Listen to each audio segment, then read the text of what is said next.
In a recent CBS 60 Minutes interview, Elon said that when something is important enough, you do it, even if the odds are not in your favor.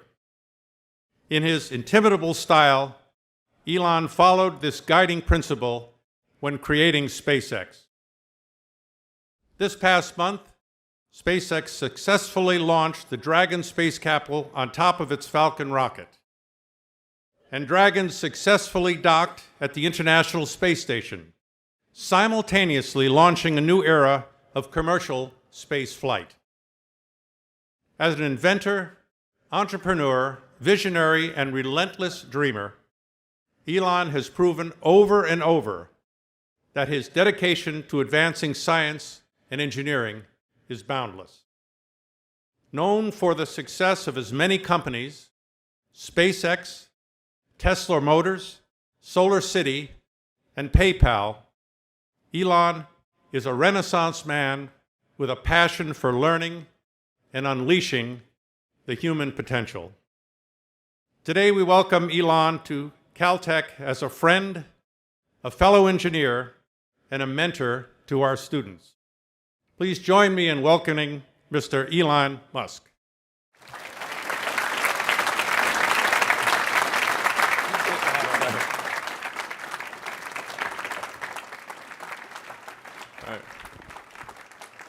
All right. I'd like to thank you for leaving crazy person out of the description.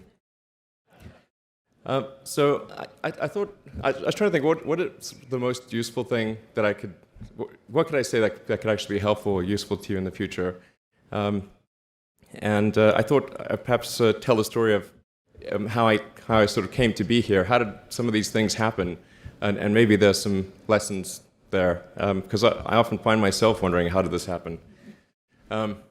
So when I was young, I didn't really know what I was going to do when I got older. People kept asking me, but then eventually I thought that the idea of inventing things would be really cool. And the reason I thought that was because I read a quote from Arthur C. Clarke, which said that a sufficiently advanced technology is indistinguishable from magic, and that's really true. If you go back, say 300 years, the things that we take for granted today would be you'd be burned at the stake for. Being able to fly, that's crazy. Being able to see over long distances, being able to communicate, having effectively with the internet a group mind of sorts, and having access to all the world's information instantly from almost anywhere on the earth. This is stuff that really would be magic, or would be considered magic in times past. In fact, I think it actually goes beyond that, because there are many things that we take for granted today that weren't even imagined in times past. They weren't even in the realm of magic. So it actually goes beyond that. So I thought, well, if I can do some of those things, basically if I can advance technology, then that's like magic, and that would be really cool. And I also had sort of a slight existential crisis, because I was trying to figure out what does it all mean? Like, what's the purpose of things? And I came to the conclusion that if we can advance the knowledge of the world, if we can do things that expand the scope and scale of consciousness, then we're better able to ask the right questions and become more enlightened, and that's really the only way forward. So I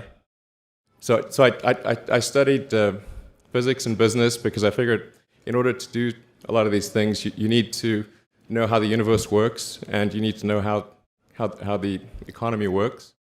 And you also need to be able to bring a lot of people together to work with you to create something, because it's very difficult to do something as an individual if it's a significant technology. So I originally came out to California to try to figure out how to improve the energy density of electric vehicles, basically to try to figure out if there was an advanced capacitor that could serve as an alternative to batteries. And that was in '95, and that's also when the internet started to happen. and I thought, well, I can either pursue this technology where success may not be one of the possible outcomes, which is always tricky, or participate in the internet and be part of it. So I decided to drop out.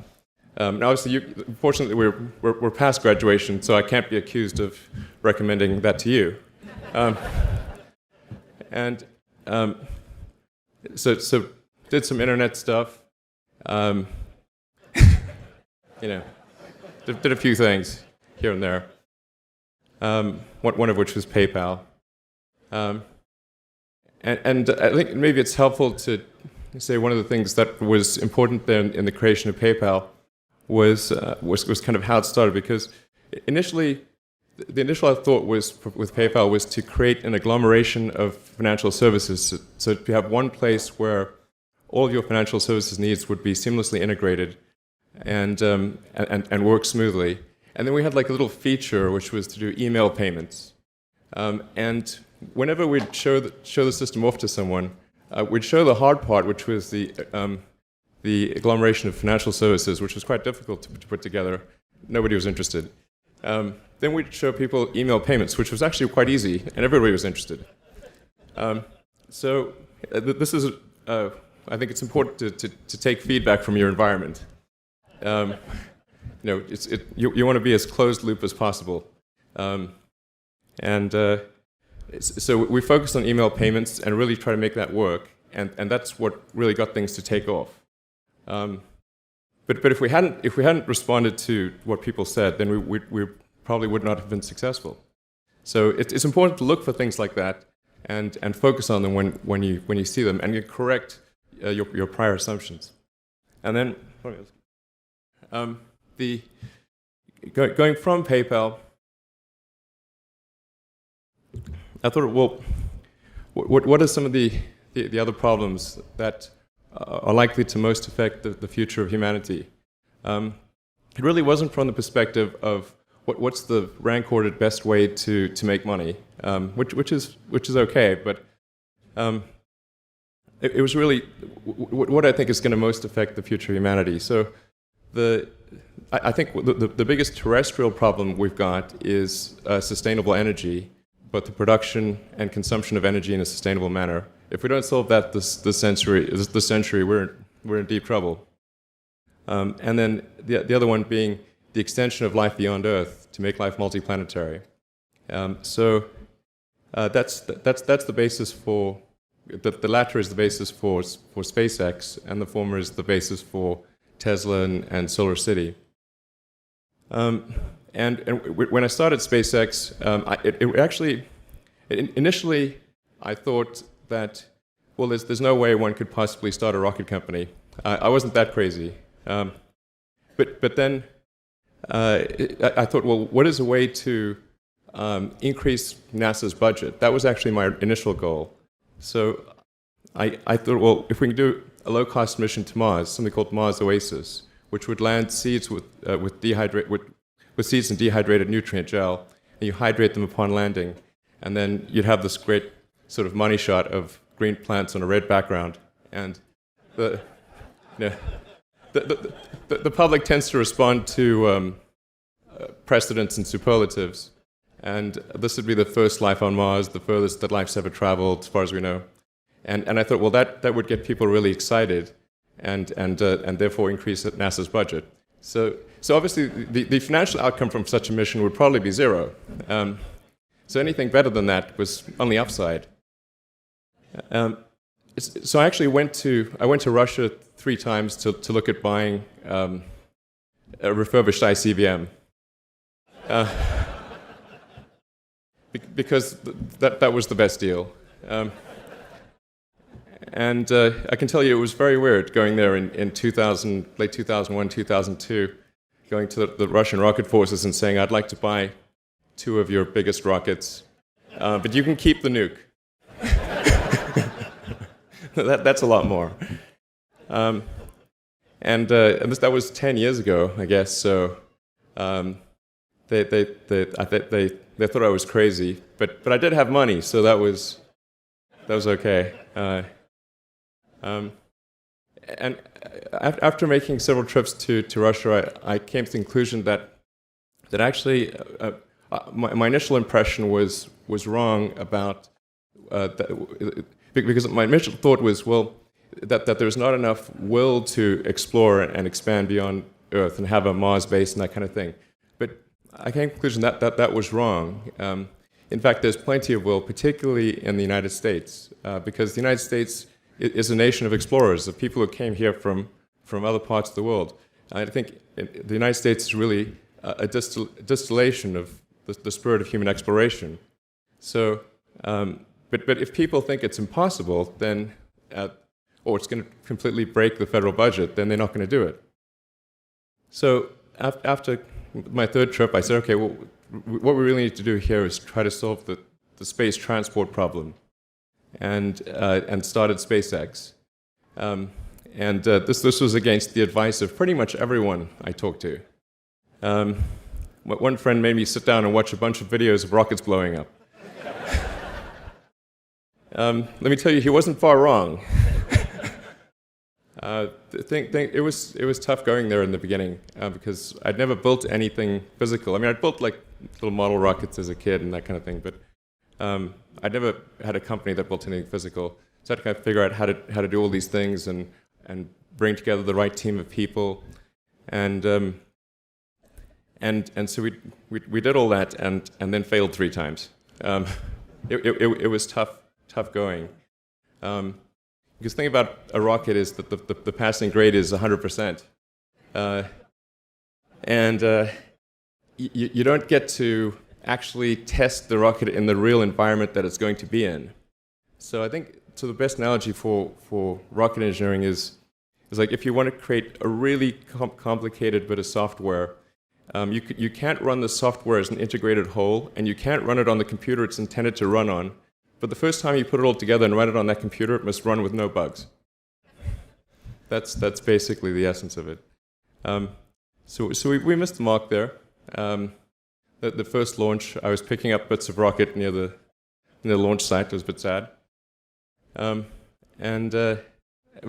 we learned with each successive flight, and were able to, eventually with the 4th flight in 2008, reach orbit.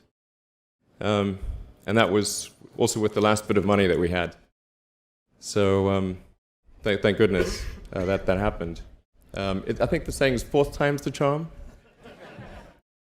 So we got the Falcon 1 to orbit, and then began to scale that up to the Falcon 9, which is about an order of magnitude more thrust. It's around 1 million pounds of thrust, and we managed to get that to orbit, and then developed a Dragon spacecraft, which recently was able to dock and return to Earth from the space station. That was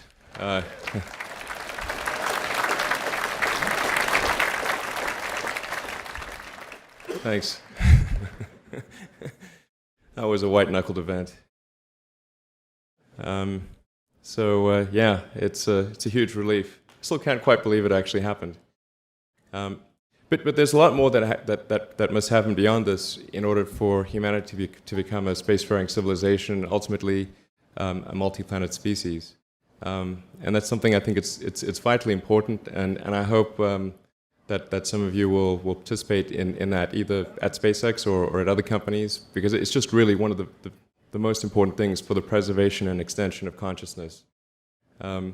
I mean, it's worth noting, as I'm sure people are aware, the Earth has been around for 4 billion years, and civilization, at least in terms of having writing, has been around for 10,000 years, and that's being generous.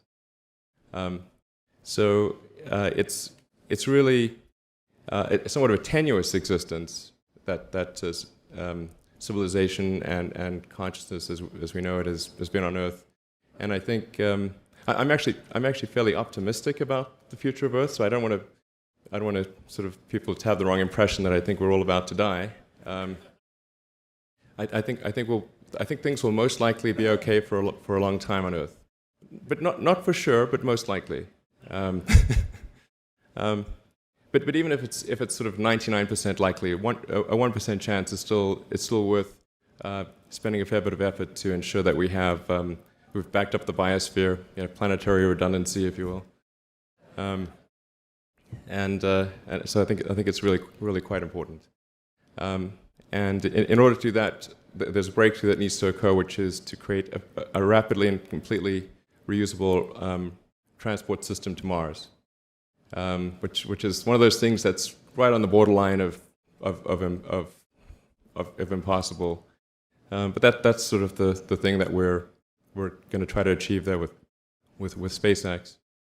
And then on the Tesla front, the goal with Tesla was really to try to show that what electric cars can do, because people had the wrong impression. We had to change people's perception of an electric vehicle, because they used to think of it as something that was slow and ugly and had low range, kind of like a golf cart. So that's why we created the Tesla Roadster, to show that you can be fast, attractive, and long range. And it's amazing how, even though you can show that something works on paper, and the calculations are very clear, until you actually have the physical object and they can drive it, it doesn't really sink in for people. And so that I think is something worth noting. If you're going to create a company, the first thing you should try to do is create a working prototype. Everything looks great on PowerPoint. you can make anything work on PowerPoint. But if you have an actual demonstration article, even if it's in primitive form, that's much more effective for convincing people. So we made the Tesla Roadster, and now we're coming out soon with the Model S, which is a four-door sedan. Because after we made the Tesla Roadster, people said, "Oh, sure. We always knew you could make a car like that. It's an expensive car, and it's low volume, and it's small, and all that. But you couldn't make a real car." Like, okay, fine. We've got to make that too.